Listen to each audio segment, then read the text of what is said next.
You can now support Ghost Maps on Patreon. Simply look for We Are HANTU or click the link in the description. Ghost Maps. Entry 88. Balestier, Singapore.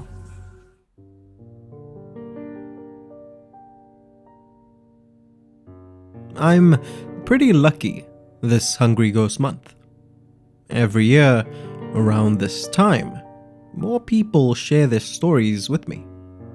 Usually, it's a mix of first encounters, recurring experiences, and those who are very familiar with the supernatural. Everyone I'm speaking with tonight, however, has the third eye, the gift to see beyond the veil of the ordinary. I take a seat at this coffee shop in Hougang and order myself a kopi, just as my first interviewee arrives. Angela is 35 years old and has been seeing spirits since she was a teenager. I ask her how it felt when she first discovered she had the third eye, and she shrugs. Honestly, most of the time I see them out of the corner of my eye, she says, sounding almost apologetic. And I tell her that that's how a lot of people experience this particular gift, or curse, depending on how you look at it. Most of the time, people with the third eye brush off their experiences as tricks of the light or overactive imaginations. Every once in a while, though, something happens, which they find more difficult to explain away. She nods slowly, and I see her expression change from at ease to unease. I take this as my cue. Before she gets too lost in her thoughts, I call the drink stall auntie over so that Angela can place her order. Then I take my recorder out and ask her to start from the beginning.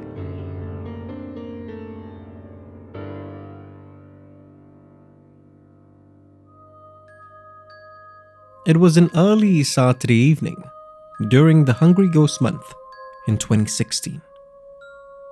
Angela and her friends were heading to Balestier to satisfy their week-long craving for durians.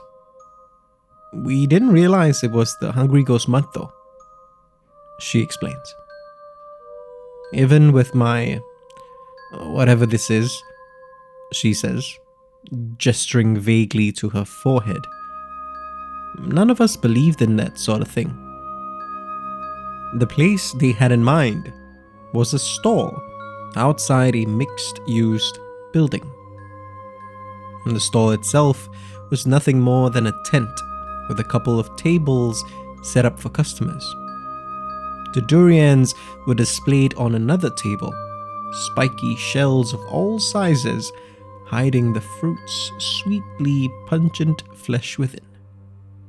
As that distinct smell hit them, Angela and her friends grew even more excited. It didn't take them long to grab a table. After all, the stall was mostly empty. I guess that should have been a red flag, but we were too focused on the fruit, I guess, she says. As they took their seats though, Angela suddenly felt the need to use the restroom.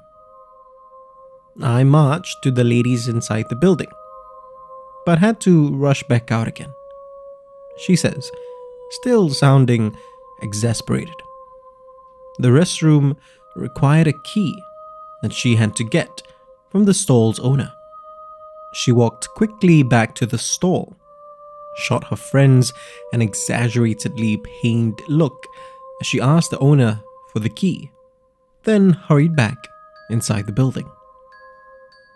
The restroom door locked automatically once she entered and shut the door behind her. There were 2 cubicles waiting, and as luck would have it, both were occupied. The first cubicle's door was open. Inside was a mother in her late 20s helping her young daughter, who couldn't have been more than 4. There was nothing particularly out of the ordinary about the mother and her child. Angela, however, couldn't help but notice how brightly orange the child's shoes were, as the child dangled her legs playfully from the toilet seat. The second cubicle, Angela would find out a minute later, was occupied by a woman in her 40s, and she clearly had quite the upset stomach, she says, her face scrunching up in disgust. Angela tells me that the smell was so bad and she couldn't bring herself to use the now empty cubicle, even if it meant dealing with her own upset stomach for a while longer. She found herself distracted from her discomfort though, as the mother started to sing a song to her child in Cantonese. English and Tamil are my speed, she says. Any other language, and at best, I can speak enough of it to maybe order food. But even if she didn't know what the mother was singing, she knew that it was a very, very old song. She reasoned that it must have been something that her own mother, or even grandmother, had passed down to her. However, that didn't explain why the song sent a chill up Angela's spine. The mother, still helping her daughter on the toilet seat, turned to smile at Angela. Her lips, Angela felt, spread a little too wide, but she smiled back at her anyway. Finally, the mother and daughter were done. They washed their hands at the basin, which had a reflective black surface. Angela decided to wait for the mother and daughter to leave the restroom before she stepped into the cubicle. I just felt better knowing that they were gone, she tells me, her voice going quieter. As the restroom door shut, she entered the cubicle, relieved to finally be alone.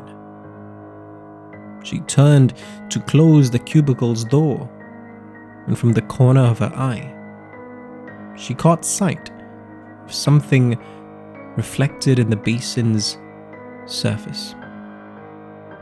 She didn't pay it much attention at first, until she realized that whatever she saw was bright orange.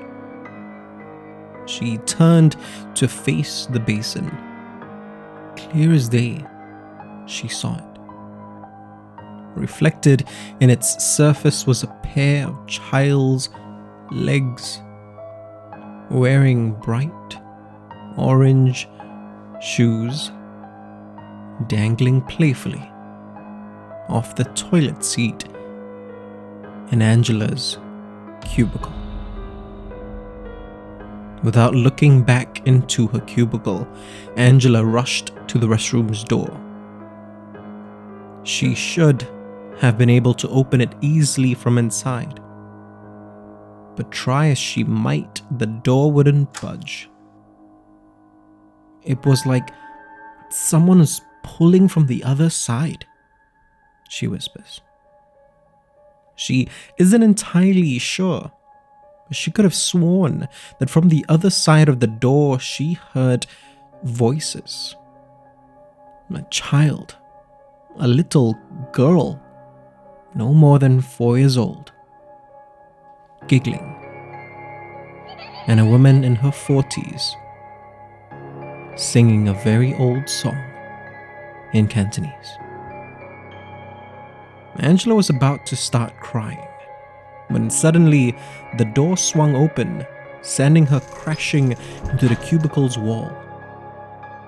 She ran out of the restroom, out of the building, into the durian stall, where her friends were waiting. She must have looked terrified, because immediately they asked her what was wrong. I told them we needed to leave right now, she says. And they didn't question me at all. They packed up their stuff and, without even ordering our durians, we left.